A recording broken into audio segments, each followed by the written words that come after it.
নমস্কার বন্ধুরা, কেমন আছেন? সবাই ভালো তো?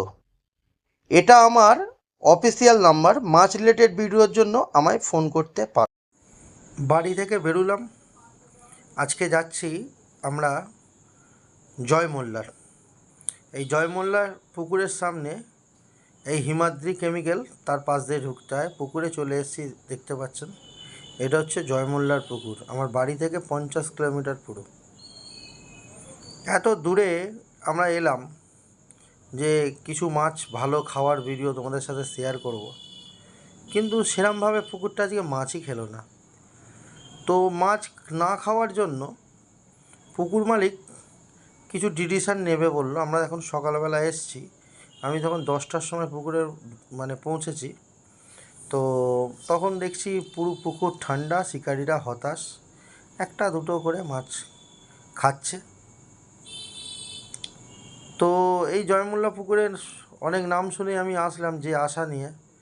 বন্ধুরা, সে আশা কিন্তু আমার পূর্ণ হলো না। এই আমাদের একটা মাছ খেয়েছে। তো আজকে আমি বাপিদার কাছেই আছি, সাইদ আছে, বাপিদা আছে।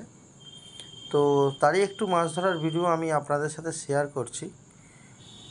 তো যে কথাটা বলছিলাম, বড় আশা করে এসেছিলাম যে অনেক মাছের ভিডিও আমি তোমাদের সাথে শেয়ার করব, কিন্তু পুকুরে সেরম মাছের কোনো রকম হালচাল নেই। তো এটা কোনো প্রমোট ভিডিও না, আমি গিয়েছি জাস্ট দেখাবো বলে। তার মধ্যে একটা ক্ষতিও হয়ে গেল, আমার ফোনটা পুকুরের জলে পড়ে গেল। ভাগ্যিস ওয়াটারপ্রুফ ছিল বলে। তো এই হচ্ছে আমাদের সেট আপ। তো দেখতে পাচ্ছ বন্ধুরা, শিকারি কিন্তু ভরপুর আছে।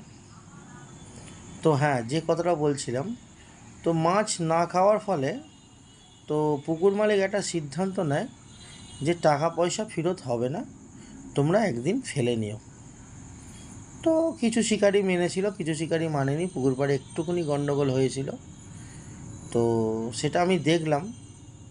অ্যাকচুয়ালি এই পুকুর মালিকও আমায় চেনে না, কেন এই পুকুরে আমি যাইনি কোনো দিন। এই আমি আমার জীবনে প্রথমবার এই পুকুরে গিয়েছিলাম।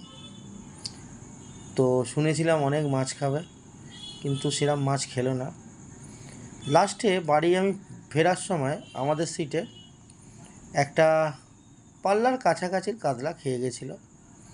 এই বয়স্ক লোকটা যে দেখছো মাছ খেলাচ্ছে, অনেকক্ষণ পর একটা টান পেয়েছে। তো শিকারীরা হতাশ হলে না আমার খুব কষ্ট হয়, যে বেশ কন্টিনিউ ছিপটা রানিং থাকবে, বেশ ভালো থাকে।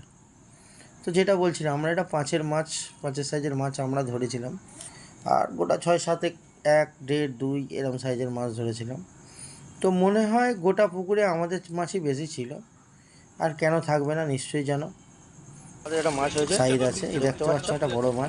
আমি তুলেছিলাম, তো সেই ভিডিওটা আমি শেয়ার করতে পারিনি। দেখতে থাকো বন্ধুরা পুকুরটা। তো আমি এবার বাড়ি ফিরে যাব, বৃষ্টি আসার সময় আর অনেকটা রাস্তা যেতে হবে। নমস্কার বন্ধুরা, আজকে এসেছিলাম জয়মোল্লায়। আমাদের বাপিদা আছে, আর এদিকে আমাদের সাইদ আছে, দাদারা এসেছিল। তো আজকে এসেছিলাম অনেকটা দূরই, বাড়ি থেকে 50 কিলোমিটার দূর এটা। তো দেখলাম হয়তো অনেক ভালো মাছ খাবে, তোমাদের সাথে শেয়ার করতে পারবো, কিন্তু খুব একটা মাছ ভালোই খেলো না। সব শিকারীরা উঠে চলে গেছে অনেকজন, তো মাছ তো ভালো খেলো না। তো লাস্টের দিকে একটা আমাদের পাল্লার মতো একটা কাতলা, পাল্লা হবে না হয়তো, পাল্লার মতো একটা কাতলা হয়েছে। আমি বেরিয়ে যাচ্ছি, যাওয়ার সময় একবার পুকুরটা রিভিউ দিয়ে দিচ্ছি। বাবিদা খাচ্ছে এখন এই সবে, ঠিক আছে? এই বাবিদা খাচ্ছে, সাইদ ওখানে দাঁড়িয়ে আছে। সাইদ কোথায় গেলি রে? এবার সাইদ দেখতে দে, সাইদ এখানে দাঁড়িয়ে আছে। তো সাইড এরা থাক, আমি বেরিয়ে যাই। জানো তো রাত্রির আমার গাড়ি চালাতে কষ্ট হয়, পালাচ্ছি ওই জন্য। এটা হচ্ছে দুর্গাপুর হাইওয়ে। তো বন্ধুরা, ভালো লাগলে লাইক করো, সাবস্ক্রাইব করো। ভিডিও করতে অনেক কষ্ট হয়, তোমাদের লাইক করতে হয়তো একটুখানি কষ্ট হয়, আমার কিন্তু অনেক কষ্ট হয়। ভালো লাগলে